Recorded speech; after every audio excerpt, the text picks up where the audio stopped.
Hi friends, ఈరోజు special vangi bath. ఈ recipe ఎలా చేయాలో మనం చూద్దాం. ముందుగా ఒక ప్యాన్లో ఒక 2 టేబుల్ స్పూన్స్ ఆయిల్ హీట్ చేసుకొని అందులో 7 to 8 రెడ్ చిల్లీస్ని కొంచెం వేయించుకొని అందులో ధనియాలు, మినప్పప్పు, శనగపప్పు కూడా వేసి వేయించుకొని దాంట్లో కొన్ని నువ్వులు అండ్ దెన్ కొంచెం కొబ్బరి పొడి వేసుకొని అవన్నీ కొంచెం ఎర్రగా వేగాలి. అవన్నీ ఎర్రగా వేగాక తీసి ఒక మిక్సీ జార్లో పక్కన ఉంచుకోండి. ఇప్పుడు ఒక గిన్నెలో కొంచెం నీళ్లు తీసుకొని అందులో కాస్త ఉప్పు వేసుకొని ఈ తెల్ల వంకాయల్ని పొడుగ్గా తరుక్కొని పెట్టుకోవాలి. ఉప్పు వేస్తే ఏంటంటే వంకాయలు నల్లబడిపోకుండా ఉంటాయి. ఇలా సన్నగా పొడుగ్గా తరుక్కున్న వంకాయల్ని అలా నీళ్ళల్లో నానబెట్టుకొని పక్కన పెట్టుకోండి. ఇప్పుడు ఒక ప్యాన్ తీసుకొని అందులో 2 to 3 table spoons oil heat చేసుకొని అందులో కొంచెం కరివేపాకు, జీలకర్ర, ఆవాలు, అల్లం వెల్లుల్లి సన్నగా చాప్ చేసుకొని వేసుకోండి. ఒకవేళ మీకు అల్లం వెల్లుల్లి ఇష్టం లేకపోతే యూ కెన్ స్కిప్ ఇట్.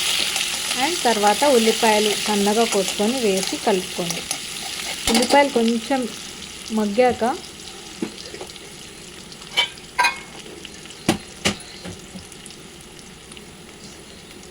అందులో కొంచెం ఇంగువ వేసుకొని, ఇంగువ ఏంటంటే టేస్ట్ని ఎన్హాన్స్ చేస్తుంది.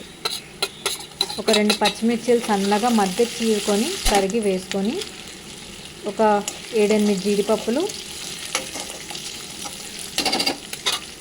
అండ్ దెన్ ఒక టమాటోని సన్నగా ముక్కలు తరిగి వేసుకోండి. ఇవన్నీ కలిపి మూత పెట్టి కాసేపు మగ్గించుకోండి.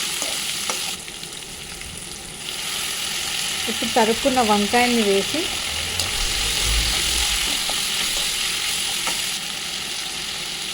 పైనుంచి ఒక 1 టేబుల్ స్పూన్ ఉప్పు, ఇందులో కాస్త పసుపు, ఒక చిన్న ముక్క బెల్లం వేస్తే ఏంటంటే అన్ని ఫ్లేవర్స్ బ్యాలెన్స్ అవుతాయి అన్నమాట. కొంచెం ఉప్పు అవేమైనా ఎక్కువ ఉంటే బెల్లం వల్ల బ్యాలెన్స్ అవుతాయి.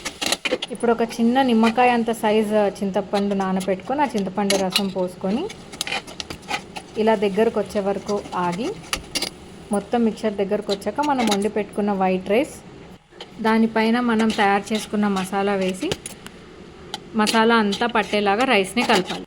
ఆ తర్వాత ఫైన్గా చాప్ చేసుకున్న కొత్తిమీర చల్లి దించేయడమే.